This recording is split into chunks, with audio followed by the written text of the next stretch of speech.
Mubarak amasung Eid Mubarak subscriber punamakpu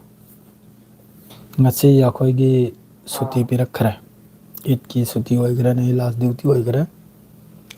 nahi dagi ban oikhipsina hayang sagon sen numit duty kadaramni nahi sagon sen irai thangsa lomajing ningthokau loyakokpa yim sagesen sagon sen 6 day ni numit taruk ni 6 day wardo adura tare तो सांगी याम साथी ने सुती से तो duty भी दे दूँ मरक तो सो अम्मा नहीं पिट पात थोगला करनी ड्यूटी तो थोग चलक चनी जो थोंगते थोगला कोई में तुंगी ना दूँ होने भाई दिने इफ्तार का तंगे नवाज खान भाई इफ्तार तंग ना फम लिमनी सुती सु पिरक ले फिर also सुदोक ले हजिक गाजा दा तौरिबा फिफम से याम साथिन नुआइते गाजा सिदा याम साथी ने मिचम से सीरे याम साथी ने मिचम से सीरे अदुगलोइना ना ईरान ने मदरैदी यमन असिना चिंगबा नेवल ड्रिल हम से तौरी तो हजिकता हमास की मखोगी थोगले अखोगी मीडिया दा वा थंबा मियोय अमसु अब्दुल लतीफ हाइना मियोय अमसु लाइखिद्रे दुई मथक्ता हजिके फिलिस्तीन मनुंगदसु प्रोटेस्ट ओइबगी पावम ताई पावसिना करी मौंगनाय बुबु गाजा मनुंगदे लैरिबो फिलिस हमास की मी मखैसे थोखिनबा असिगुम्बे प्रोटेस्ट अमा अदुगा लोइनना इजराइल मनुंगदसु प्रोटेस्ट नि होजि खोलजे खजिक्तंग नुंगाइत्रे खोलजे ताबगुमना तौरे अदुननि वा सकलबे याद्रेसे तो तौरिसि फिफमसि इचा मचाद्रे होजि गजा मनुंगदे तौरिसे इंशाल्लाह रमजान ओइबसिना आई करिमतो उपाय लेते नवाज अदरेदि वारबनिना ने मादरेदी तौरिबा गोतना महै सिगने सेंगना हाइबदा वीडियो करक तौरिबा याखोगी कंट्री मखैसिना तौरिबा मादरेदी कनम लौ तिपसि उरग वालेकुम अस्सलाम असना वीडियो करक करिमते एक सेम जनिंगद्रमनि सेंगना हाइबदा उपाय लेतबगी मयामगी इतोमते इसाना चाक ले थवाइसे चाक पाइबदो खंगब्रा चाक पाइबदो ngasi di gaza की तरफ तगी सु रॉकेट अटैक तौकी मधु इजराइल की तरफ तगी स्टेटमेंट लाई लोइनी इंटरसेप्ट तौ याना अदु अदोम की पब्लिक तगी सु खर हाइरई खरमदी ताई हाइना अदरेदी यमन की तरफ तगी सु रेड सीधा होजी अमेरिका की मोहगी यूएसएस ट्रूमैन हाइब्रा करे मोहगी जंगी जहाज तो अदुगसु कैरियर दो अखोगी एयरक्राफ्ट कैरियर दो अदुगसु याम साथीने लानसि थेंगनाय यमन की तरफ तगी मंदु यमन की तरफ तगी सु मखोगी बैलिस्टिक मिसाइल फिलिस्तीन 2 ग्राक तो अदुगरा तो कैप्सूल याबा तेलबिकता दो अयामबदा कैप्सूल लिदु खरम तारंगनी सोयदमकी अयामबदि इंटरसेप्ट नाबु ओइरिसे इंटरसेप्ट से ओइबसिना असिना करिमता काना फमुम खंगदा हाइबदुनि अदुम तौरिमनि अदुम यमन की तरफ ते ओइगेरा हमास की तरफ ते ओइगेरा ना होय हिजबुल्लाह की तरफ ते ओइगेरा इजराइल की खोती ओइदाबा खोती ओइरसे कनागिनो खोती ओइरसे गाजा गिनाबा तो गाजा सिदा होजी हाइरी मरक सिदा यूएस की तरफ तगी यूएन की तरफ तगी हाइरी 1,42,000 मियोय सोमदा north तगी waste तगी north assume तेंथोक changing तौदुन लैराबा असिगी मोंगदो ओइब तारगदि यामना चावना crisis ओइबगी पावना लाइसे गाजा मनुंग सिदगी गाजा सिदा बिल्डिंग अम भाव लैत्राबा होजिकता अदुगा लोइना ना होजिक वेस्ट बैंक दसु फिलिस्तीनी अमन हिसियाबा अदा गाजा दनबो होजिक नाल ममांग अल जजीरा की मियोय मियोय तरेत असai लौरंग फावदा नहीं गिने हरसे मिसम मादरे अयुक फावदनबो अहिंग फावदनबो मी 53 हजि अपुल बदल लैत्रसि मी 4 की मथक तो ओइरमना ꯑꯗꯨꯒꯁꯨ ꯂꯩꯔꯤꯕ ꯃꯈꯩꯁꯤ ꯂꯣꯏꯅ ꯇꯨꯃꯤꯟꯅ ꯃꯆꯤꯜ ꯃꯦꯟꯗꯅ ꯂꯩꯈ꯭ꯔꯕꯅꯤ ꯁꯤꯗ ꯄꯣꯂꯤꯇꯤꯛꯁ ꯑꯃ ꯑꯣꯟꯊꯣꯛꯅ ꯆꯥꯎꯈ꯭ꯔꯕ ꯀꯩꯅꯣꯝꯒ ꯂꯩ ꯌꯥꯕ ꯔꯥꯖꯅꯤꯇꯤ ꯑꯃ ꯃꯅꯨꯡꯁꯤꯗ ꯇꯧꯅꯔ ꯌꯥꯕ ꯃꯈꯣꯏꯒꯤ ꯏꯁꯂꯥꯃꯤꯛ ꯀꯟꯇ꯭ꯔꯤ ꯃꯈꯩꯁꯦ ꯁꯤꯗ ꯌꯥꯝ ꯁꯥꯊꯤꯅ ꯃꯈꯣꯏꯒꯤ ꯁꯤꯌꯥ ꯁꯨꯟꯅꯤꯁꯦ ꯌꯥꯝ ꯁꯥꯊꯤꯅ ꯇꯧꯅꯔ ꯌꯥꯕ ꯃꯅꯨꯡꯗ ꯏꯪꯊꯤꯅꯕꯁꯦ ꯊꯝ ꯌꯥꯕ ꯁꯤ ꯃꯇꯝꯁꯤꯗꯁꯨ ꯀꯔꯤꯒꯤ ꯍꯥꯏꯕꯗꯤ ꯍꯤꯖꯕꯨꯜꯂꯥꯗꯁꯨ ꯍꯧꯖꯤꯛ ꯏꯔꯥꯟ ꯁꯄꯣꯔꯠꯅꯤ ꯍꯃꯥꯁꯁꯨ ꯏꯔꯥꯟ ꯁꯄꯣꯔꯠꯅꯤ ꯑꯗꯨꯏ ꯃꯊꯛꯇ ꯌꯃꯟꯁꯨ ꯏꯔꯥꯟ ꯁꯄꯣꯔꯠ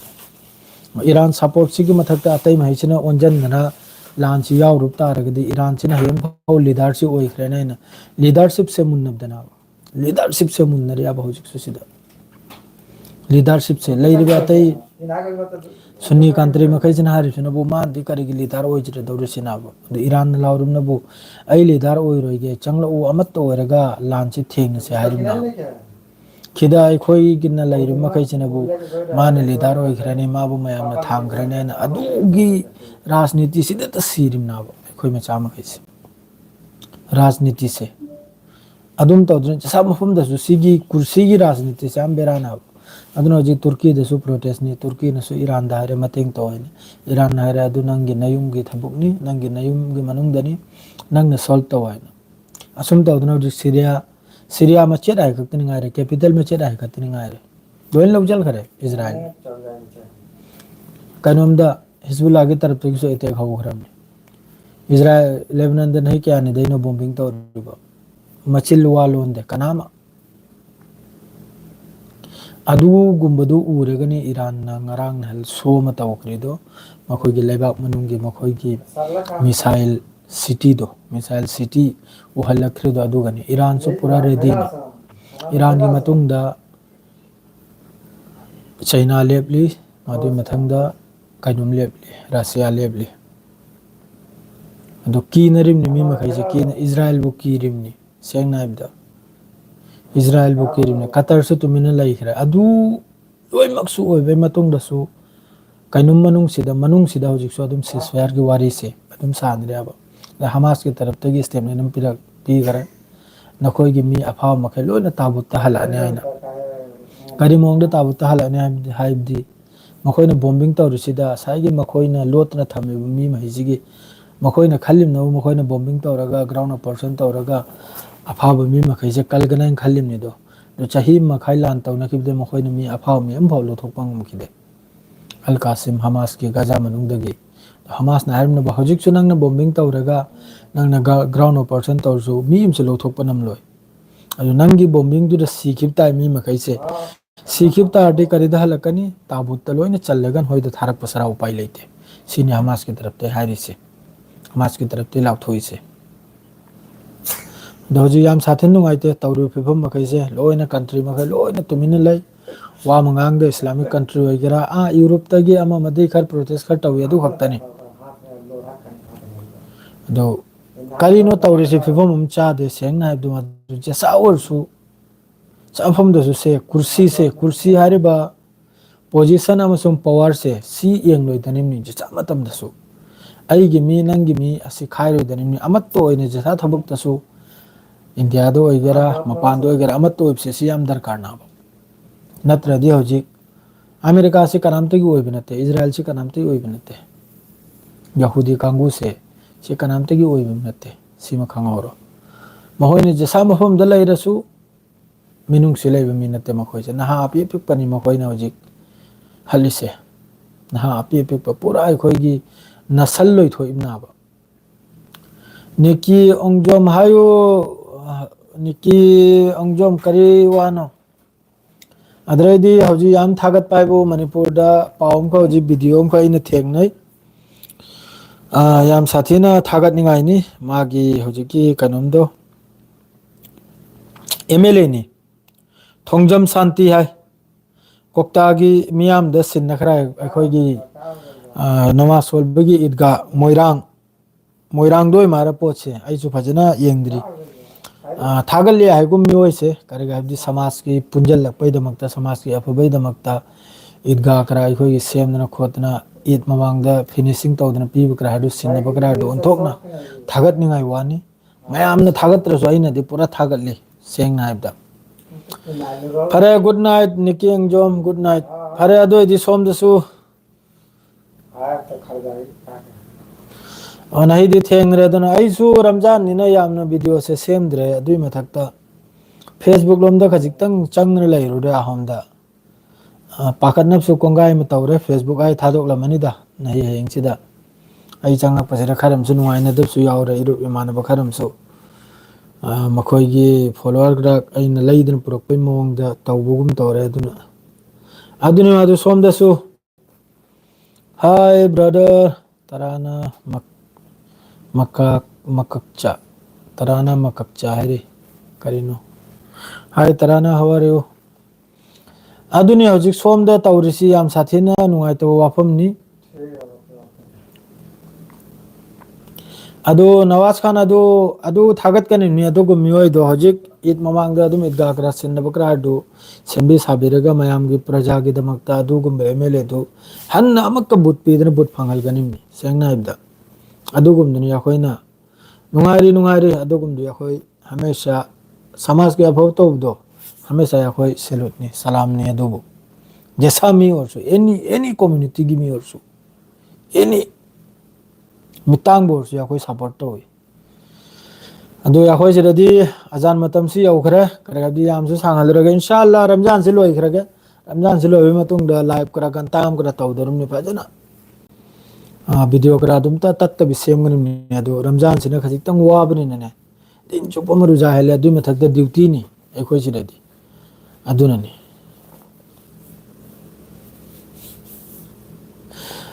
फेसबुक तई चंगल रे दो साद मादु 200 फॉलोअर दगी 3600 बुदि काखरे मयामना सपोर्ट तौबिदना अदु नुवाइना दब इमानबा मा निमसु थोगलकले नंगना लाक्तना फील खराब तौराइना अदु तौथोनी दाइसु पिथोकलमनि जसाम द तौहोराइना एंजांग नहीं दी अखोय दी इफ्तार सिदा मखोय गी पकोरा मादरे दी समोसा मादरे चिलबी अथुम अथा मादरे खजूर सिदी वैरायटी मरी मंगानी अदुने कइना इफ्तार सिदा चाक चाबे यादे से खंगदे को इफ्तार सिदा करिम ते चाबे यादे साइगी इसिंग ग्लास अमगा मादरे दी इसिंग दुसो अदुम जमजम ओइन तौरे अखोय दी सिदमक लेरगा जमजम ने इफ्तार तौद्रेदी करी काने मादुने जमजम बुतल हम लौजल उरे रियल 3 निपाल ताई अदुगा दुम तौरे हाई ब्राने सिदा लेरगासु ब्लेस वाटर थकपनमद्रदी करी काने अदुगा दुम इफ्तार दु तंगजल अदु अजान सु मतम यौखरे अदुना मयाम वारो बिबि आदे सिवाइस रे लोइजलगे नहीं लाइव से अदु खक्तने अदु याम साथे नुंगाइते तौरि मखैसे लान गी पाउसी याम साथे नुंगाइते मिचम गांगतनि सिखरिसे गजा मनुंग सिदा अदुगसु इस्लामिक कंट्री लाइबसु याम 57 कंट्री ना 57 असी महिसिना वा मंगांग ड्रीमनी सीरिया सु लौजन लोइखरे इजराइल ना लेबनान दसु तत्तबिदे लान तौरी गजा दसु अदुम बॉम्बिंग नि गजा दसु हाइरि माना यारि मखै मी फादन थमगमे दु थादोरक्तरदि यामना चाउना गजा मनुंगसिरे लमसि लौजल बेवानी माना हारिसे दो सियारगा लोइजरगे मयामबो ईद मुबारक ईद की दावत लेरे मयाम पुनमक रमजान सु मुबारक नि ईद सु मुबारक नि अदु कनागुम्बा सुवाई सिदगी वीडियो करा एंगबा लेरदि आई नाक सिदगरा कनागुम्बा सब्सक्राइबर अमसुंग इचनाव लेरदि रमजान की ईद की दावत नि हमें लौनी इंशाअल्लाह हमें लौब जकने हमें सुलै गानु सुलै अदुगा एलिसा सुनी एलिसा ने हमें ने गानु ने मयाम पुनमक की दावत लेरे ईद की सियारगा लोइजरे अदरैदि फीसु लौरुनिमनि आइदि टॉप तनी पंजाबी दी लित्रे टॉप अहलबम लौनिमनि टॉप पुदी मयामम लै अदोरसु ईद की अहलब लौब याम दरकार ने अहलबम लौरुके जुथा दी लौरकले टॉप वाली मादरे मुजाफरिद वाली अदु लौब थोकनिमनि असि हारगा लोइजरे मयाम अस्सलाम वालेकुम।